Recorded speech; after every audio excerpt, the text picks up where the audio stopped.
Hi, I'm Sally Kalksma, and welcome to another episode of Fitness for Funseekers. Today we're going to talk about the fundamentals of running, and who better to speak to than one of the top master runners in the country and track coach, Dianne DeOliveira.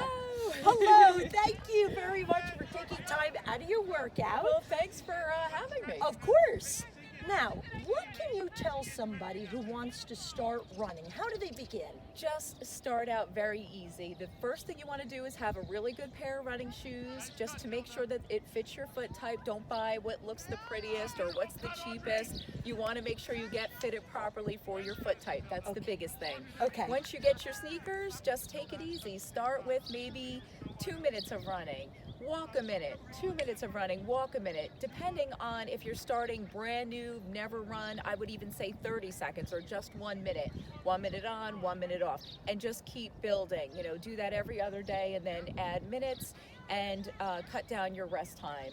And you'll see an improvement until eventually you can run a half mile, a mile, and just keep working your way up. So they'll increase their distance that way. What about when they're ready to start speed, get a little faster?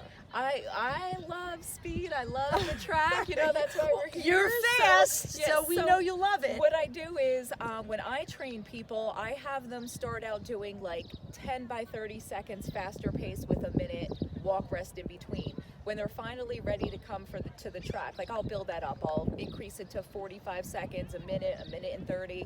When they're ready for the track, we do intervals. It depends on their level. Sometimes we'll do 200s, which is halfway around the track. We'll do 400, which is a full lap. Sometimes we do ladder workouts, 2, 4, 6, 8, or come back down. I like to change it up, so we do all different things. Sometimes we do shorter stuff, longer stuff. Sometimes we go in the long jump pit and do stuff in the sand, you know, just running in place in the sand, or high knees, things like that. I just try to make it fun and interesting. Well, that's what I was going to ask you. Other than running, what can they do to help the running? I like changing the locations, other than, you know, we usually meet at the track on 1 day a week, but during the winter we meet in all different locations, and people are actually shocked to find that there are so many places they never had been to, or parks they didn't know about. I love hills, so we always do hill repeats. That's one way to change up your run. I always tell people you don't want to keep the same pace every time, unless it's just an easy run, but you should change it up. You can do fartleks or speed play.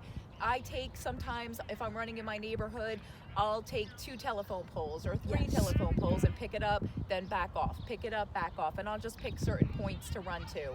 And I don't time myself, I'll just go by effort or by feel. And that way you're not holding yourself to a specific time. And believe it or not, I don't even run with a Garmin. I wear a $25 Ironman watch. That's what I race with. Because it's reliable. Yes. You don't have to wait for a signal. I'd be on the starting line like, let's go. And nothing wrong with Garmin. Sometimes you need to know your pace depending on what you're training for. But sometimes I feel like if you're wearing that, you're looking at it every 2 seconds and letting that dictate your pace instead of worrying about how you feel when you're running or listening to your body. That is great advice. Now, tell me something. What happens if someone gets discouraged? What would you tell them? What should they do? They should not give up. You know, there's good days and bad days. Some days you'll feel great. Some days you'll feel like you've never run in your life. And that happens whether you've been running for 1 year, 10 years, 30 years.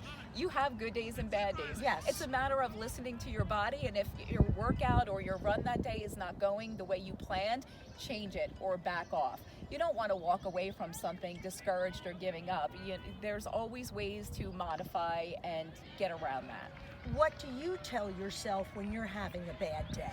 How do you get through a bad day or a bad race? I think you don't have a bad race. Yes, I do. But you know what? The women I coach, they motivate me. I see people that run 12-minute pace, people who can run 6-minute pace. Regardless of their pace, they're working just as hard. They're putting out that effort. There's a second where I may think, oh my God, this is hard, or I want to quit, I want to give up.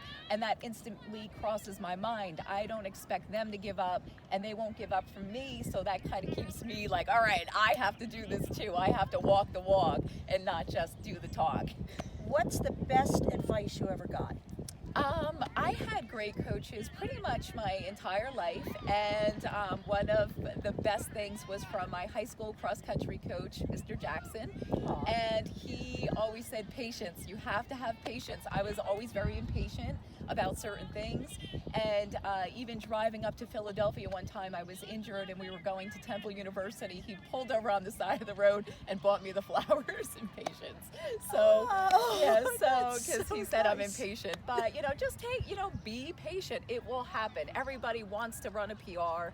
Everybody wants to keep improving, and you'll get there. Just be consistent is the biggest key, is being consistent and doing the work. That's great advice. Now, you coach an all-women's team, Bella do. in Motion. Tell us about that, and how can women join this team? It's great. I mean, I started it, it's hard to believe, in 2014. And pretty much I've got almost 35 women, I guess, that, some will come and go, and the core of them are still here.